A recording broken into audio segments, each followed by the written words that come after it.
Through centuries, of course, humankind has been plagued by disease and disorder, often little understood in medical sense, not the least by us, but especially by an earlier unscientific world. These disorders here all come from a medical textbook, which was written in 1618 called the Pharmacopoeia. It was published by the Scots College of Surgeons, who obviously knew what hydrothorax, pink disease, and King's evil was, but I'm not sure. Even stranger than these diseases were some of the recommended cures in that same book shown here. I'm not sure what would have been worse, suffering from French pox or hectic fever, or having to take hen's brains and frog's lungs as a cure for that ailment. One of the earliest recorded diseases in Scotland was leprosy, Facies leprosa, or Hansen's disease, named after the Norwegian doctor who first identified it, Gerhard Hansen, probably brought to Britain in the 10th century from the Holy Land, where it was endemic among the squirrel population, one of the earliest cases of a virus spreading from the animal kingdom. One of the earliest known cases of that. The early church, of course, had a mixed view of that disease. On one hand, they believed it to be highly contagious and to be resolutely feared. But on the other was the account in Matthew's Gospel of Christ healing lepers and taking pity on their predicament. So many Christian countries set up Lazarite establishments where trained monks cared for lepers. Linlithgow's Hospitium stood at what is now the entrance to the cricket club, and you can see it marked on this 19th century map as a ruin. In other countries, lepers were equipped with a bell in order to warn people to stay away. In fact, in Linlithgow, they were issued with a set of clappers, as shown here. And I often feel as I go down the town and people veer away from me, I should be carrying some kind of warning as well.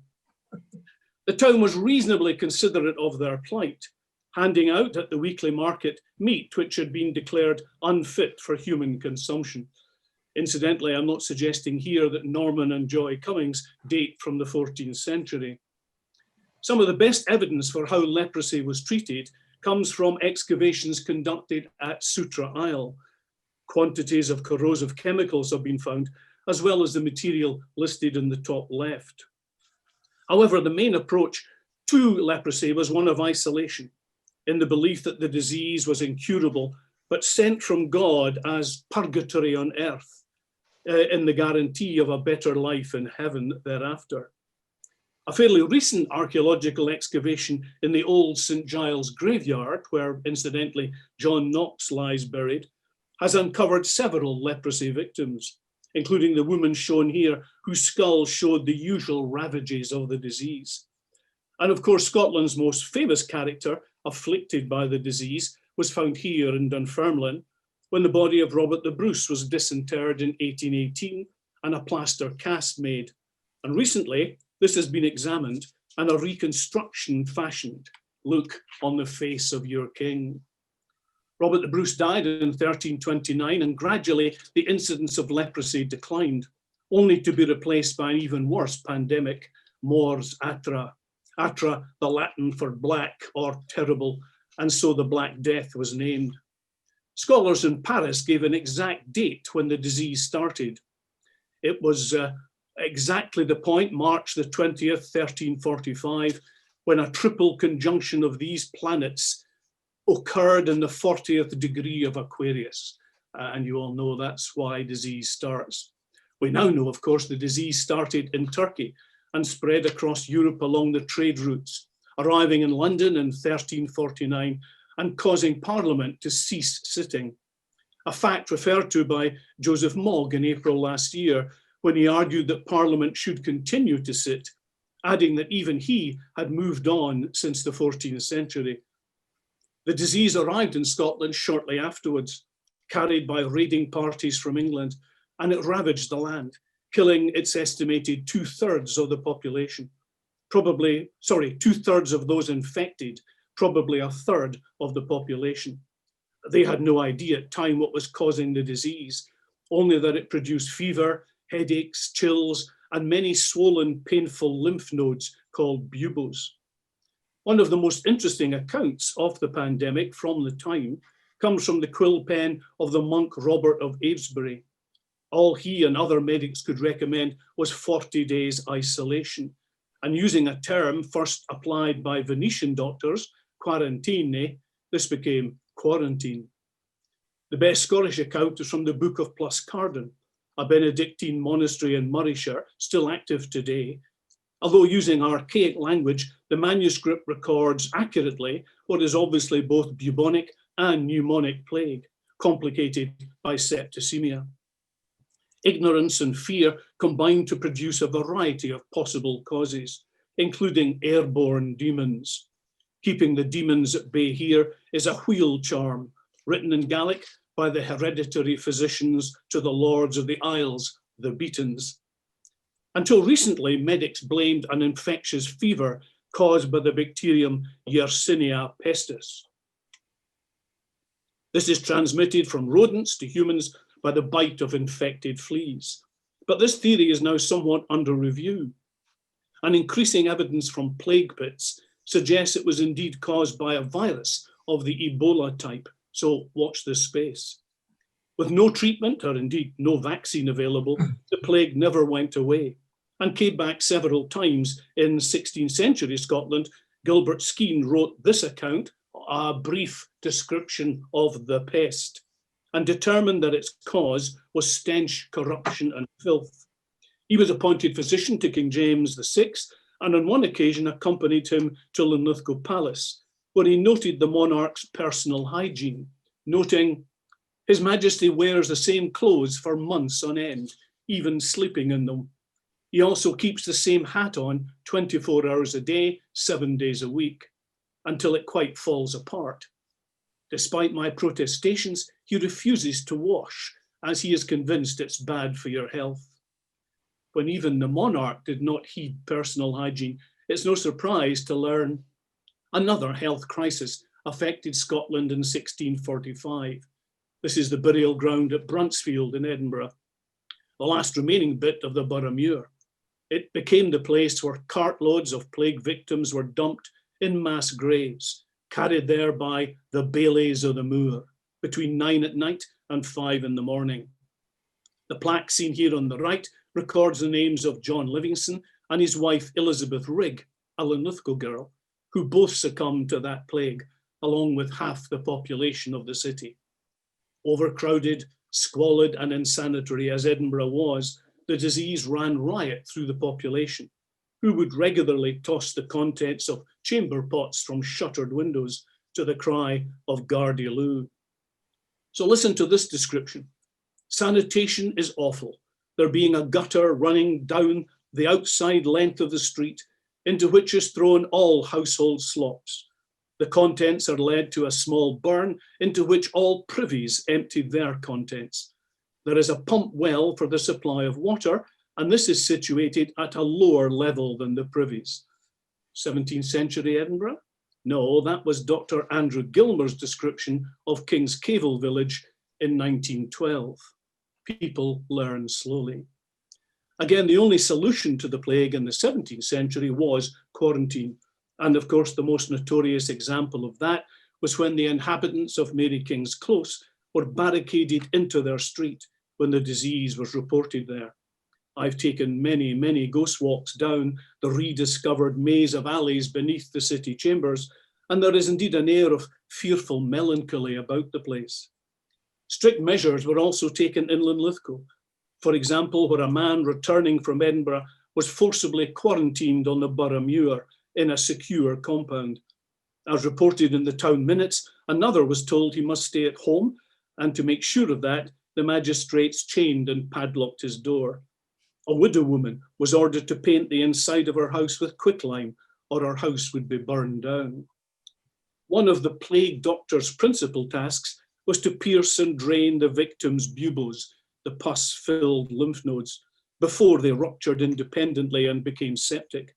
The wound would then be cauterized with a heated red-hot iron, and that left a series of circular burn marks on the body, like a wreath of flowers. Whether this gave rise to the rhyme "Ring a Ring a Roses" is now disputed, with the first written evidence of the song not occurring till 1881, and there are many versions of the ditty all over Europe.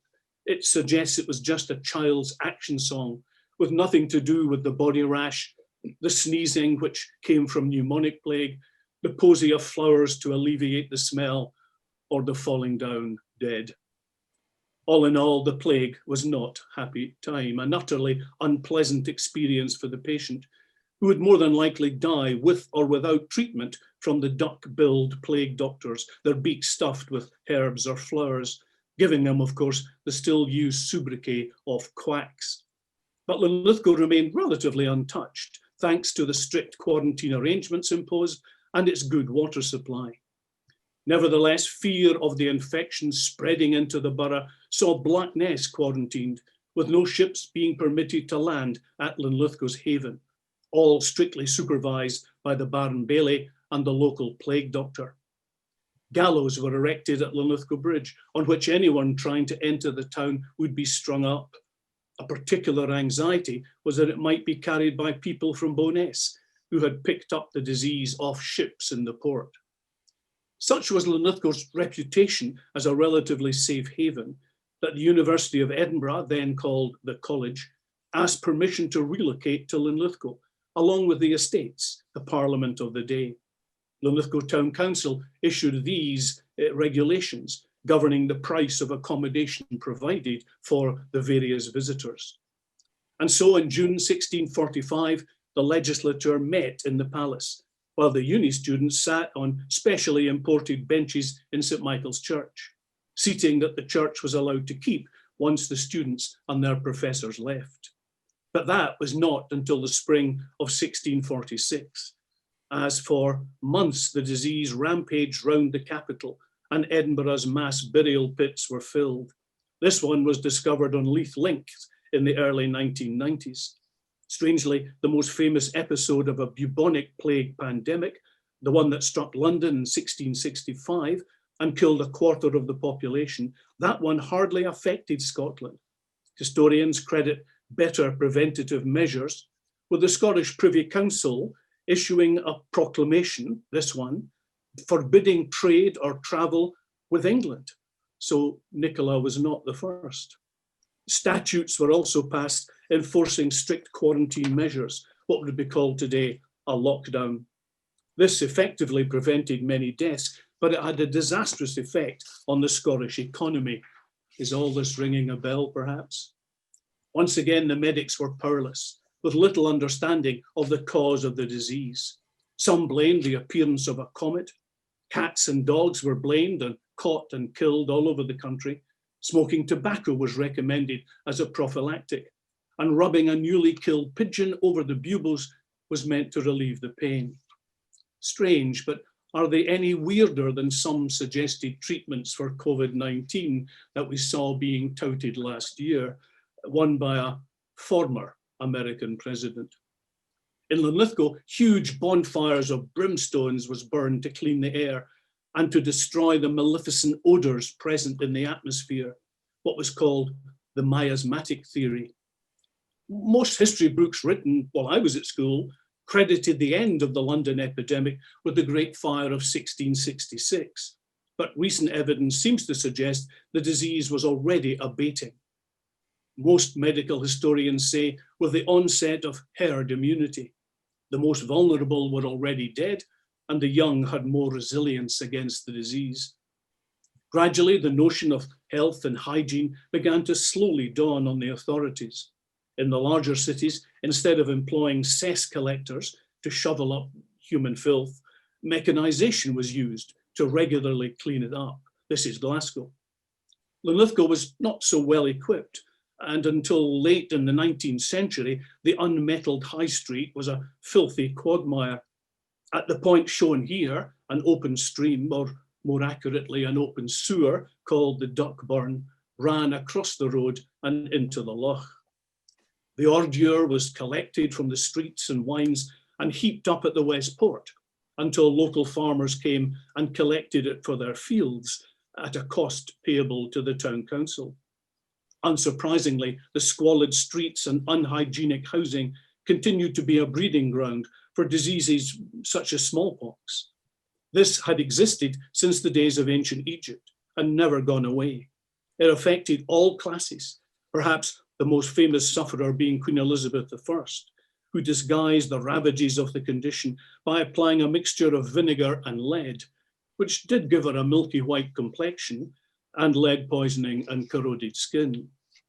Although he never knew the true scientific cause, which is the variola virus spread by fluid droplets from an infected person, Dr. Edward Jenner discovered the principle of vaccination. By inoculating a child with a less virulent form, cowpox, a good level of immunity was imparted. And the word vaccination, of course, was Jenner's construct from the Latin word for cow, vacca, and it worked. This photograph shows two boys, one injected with cowpox, the other had not been. 400,000 died yearly in Europe, including 5 monarchs. Linlithgow suffered sporadic outbreaks, especially in 1913. But swift action by the town's medics, the creation of an isolation hospital at Springfield, and a clean water supply with wells like St. Michael's helped to limit the outbreaks. However, elsewhere, 176 deaths occurred in Glasgow in 1920. Gradually, extensive vaccination saw a decline in outbreaks, and today smallpox is all but eradicated. Not so cholera, a deadly disease spread through contaminated water containing the bacterium Vibrio cholerae, found in human feces, and it produces diarrhea, vomiting, muscle cramps. 29,000 people died worldwide from it last year. And yet it's quite easily treated with rehydration, replacing lost salts and antibiotics. And these days there is a vaccine, one that took 15 years to develop. By the mid-19th century, the disease was still a mystery. And once again, a variety of misguided treatments were advertised, like those shown here.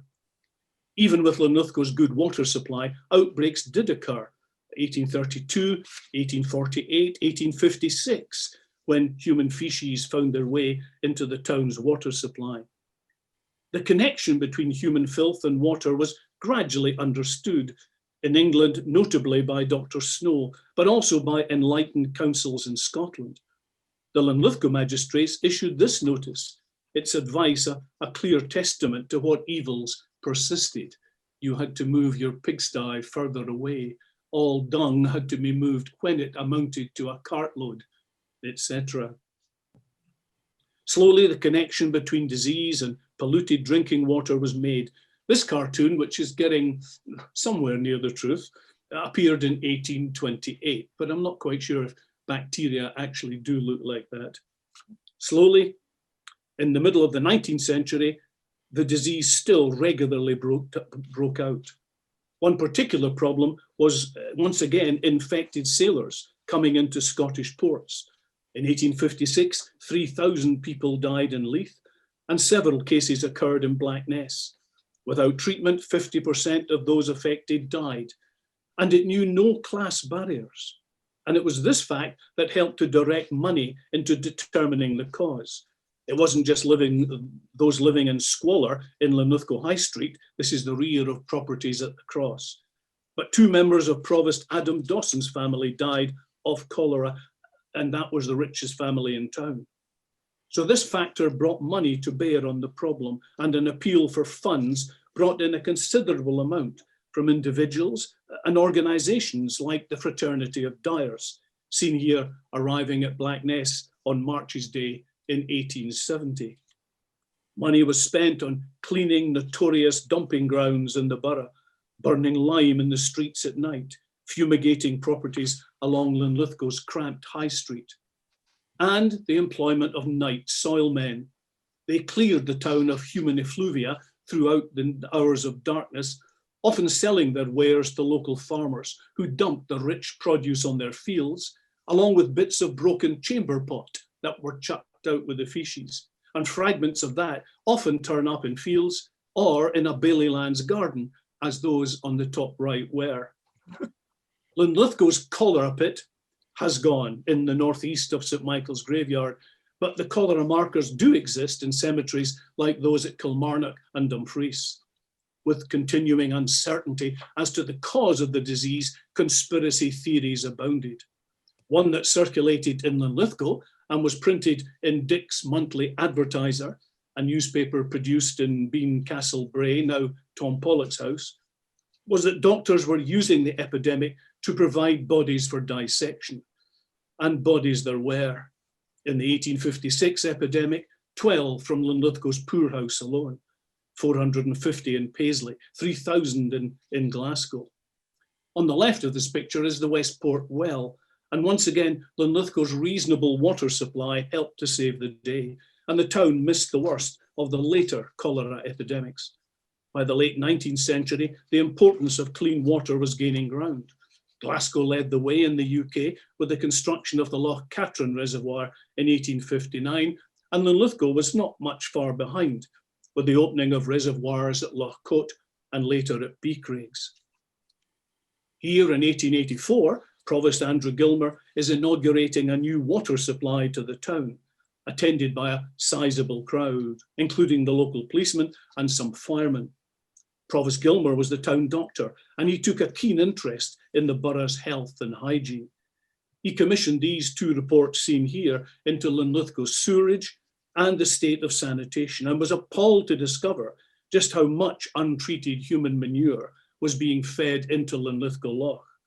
He quickly called for a ban on such disposal, and he also vetoed a proposal to divert the sewage into the River Avon. Such actions, of course, did nothing to alleviate incidents of other killer diseases, and the quest to further clean up Scottish towns and cities continued.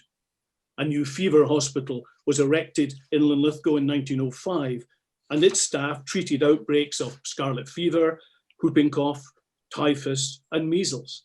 And during World War I, enteric fever caught by soldiers in the trenches. And it was the trenches that were to blame for the next huge pandemic in 1918, affecting nations exhausted by 4 years of war, fought under the most unhygienic conditions imaginable. It was called Spanish flu, although most medical historians trace its origins to America, in fact, to a duck farmer in Kansas. So it should be Yankee flu. But as the authorities didn't want to lower morale by blaming one of the Allied nations, it was named after neutral Spain, where King Alfonso had contracted the disease. By all accounts, the virus was avian-borne, spread initially by birds and later by soldiers returning from the hell of the trenches. Nowhere escaped the infection, which overall is reckoned to have killed 50 million worldwide. The first cases in our area were in Bo'ness in June 1918, from where it spread to Armadale, Bathgate and Linlithgow. It was a frightening affliction, with people just collapsing in the street. In November, the Linlithgowshire Gazette reported, as seen here, "It is not uncommon to see one seemingly in the best of health today and hear of him being dead a few days later." And again, the number of deaths in Linlithgow from influenza since October, when the death was first registered, number 55. In one home in Bridgend, there have been 4 deaths, the father and 3 sons. It is stated that the mortality in the borough from influenza has exceeded that from the cholera epidemic 60 years ago. Just when it seemed to be receding, a second wave struck, a more virulent strain of the H1N1 virus. With no vaccine to protect against it and no antibiotics to treat secondary bacterial infection, control efforts were limited to isolation, quarantine, good personal hygiene, use of disinfectants, a ban on public gatherings, and official advice such as that seen here. Leave your bedroom window open, eat more onions, and drink commando brandy. All schools in Scotland were closed. This is the public school at the Westport. Seen here on a happier occasion, Empire Day 1911. And what made this pandemic most cruel was that it targeted younger members of society, those aged 18 to 40 particularly. It's thought as these younger folks' immune system was at its peak, the body reacted too strongly to the virus and it mutated, killing an untold number of body cells. Hospitals became packed. Emergency treatment centres had to be opened. Many died before they could be hospitalised. 4 Linlithgow residents died in just one household at 10 Westport. The outbreak in Scotland died down over New Year 1918 when people were ordered not to go visiting friends on first footing. But the number of cases rose again in February and March 1919. Then it was gone, just as suddenly as it had come. One theory is that the virus mutated into a considerably less infectious and damaging strain. Others think doctors just got better at treating the often fatal side effects like pneumonia. But very few pandemics just disappear.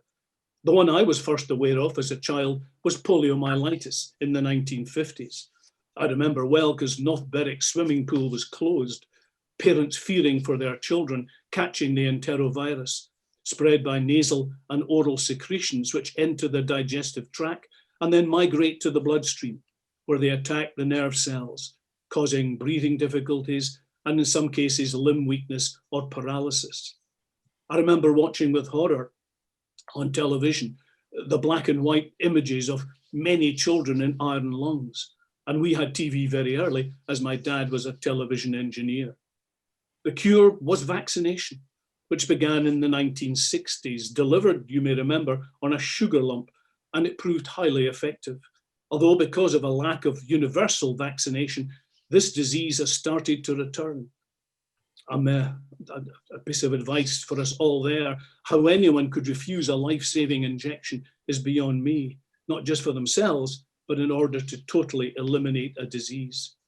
For pandemics do not just go away. We will need to learn, perhaps, to live with them, whether it be SARS, severe acute respiratory syndrome, a coronavirus of a highly contagious, life-threatening form of pneumonia originating in China, where it spread from small mammals into the human population, or MERS, Middle East Respiratory Syndrome, a viral illness new to humans, first reported in Saudi Arabia in 2012 and now rife in the United States. Or Ebola, a virus named after the river Ebola in the Congo, where the disease, which had previously affected only bats and apes, spread to humans.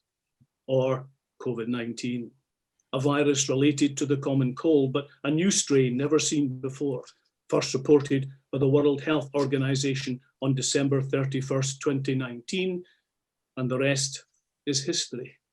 An episode of history we are all living through, or in the case of 2 million victims so far, dying through. To date, the virus has killed 90,000 in England alone, the same amount as attended this concert in Wembley Stadium. When will we ever see the like of that again? But perhaps we are seeing light at the end of the tunnel. We can but hope that medical science and vaccination will again save the day. You know, I love teaching history. However, I'm not so keen on living through it, and there are so many questions left unanswered.